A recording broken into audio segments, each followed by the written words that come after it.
The number one fear for Americans used to be public speaking, but now, well, it's other people driving dangerously. That's the concern for millennials and Generation Z. Here to explain how one car company is taking notice, digital lifestyle expert Mario Armstrong. Good morning, Mario, and it's nice to see you again. Good morning. Good to see you again as well. I'm excited to be here and tell you about all the cool things that are happening because no one likes traffic and no one likes congestion, right? But it's surprising to me that so many people are fearful of other drivers, and I hear Ford is up to something new. What are they doing? Yeah, well, I'm here in Palo Alto in Silicon Valley at the Ford Research Innovation Center, where they're testing and looking at a lot of new technologies, where they're experimenting and developing basically the future of transportation. So things around mobility, connectivity, autonomous vehicles, vehicles that can drive themselves. All of this type of new technology advancements and experiments are happening right here at the center, and it's all falling under Ford's Smart Mobility Plan. And the reason is a couple of things. Number one, no one loves their commute that much, and we need to get smarter about how we can use transportation and fight our transportation challenges. And the reality is many of our cities are getting bigger and bigger. Right now there are 28 megacities with 10 million or more people. In 2030 that will jump to 41. So Ford is testing new ideas like car swapping as well as electric bikes.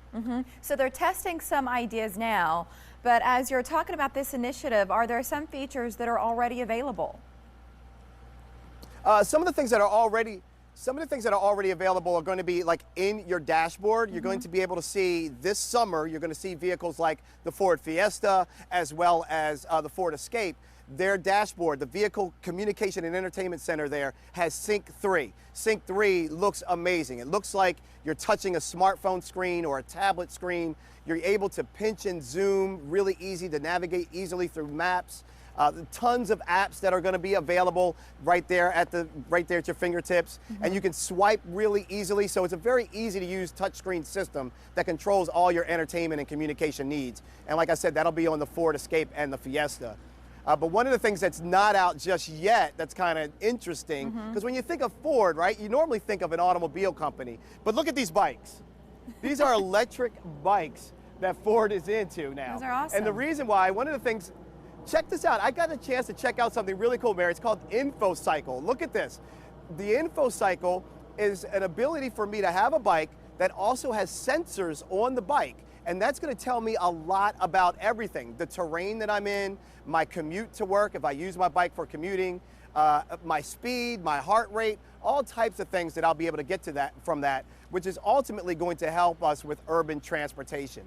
And one of the cool things that you see in the trunk of the car right here is one of the most versatile bikes I've ever seen in my life. It was just announced not too long ago by the CEO of Ford, Mark Fields, and this is the Mode Flex. It can fold up and go into the trunk of your vehicle and be charged in your vehicle as well.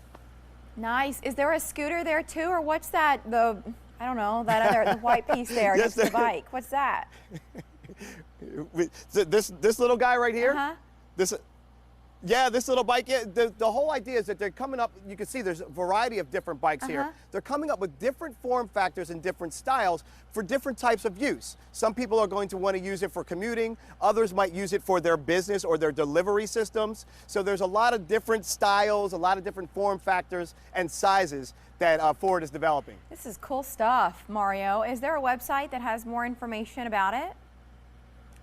Yeah, on the website, you can go right to Ford.com.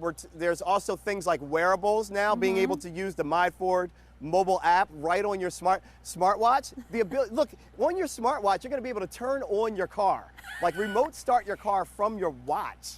Is that amazing or what? George Jetson. So that's really cool. I don't know what you're going to tell us next, Mario, but boy, is this cool. Thanks for joining us today from California. It's good to see you.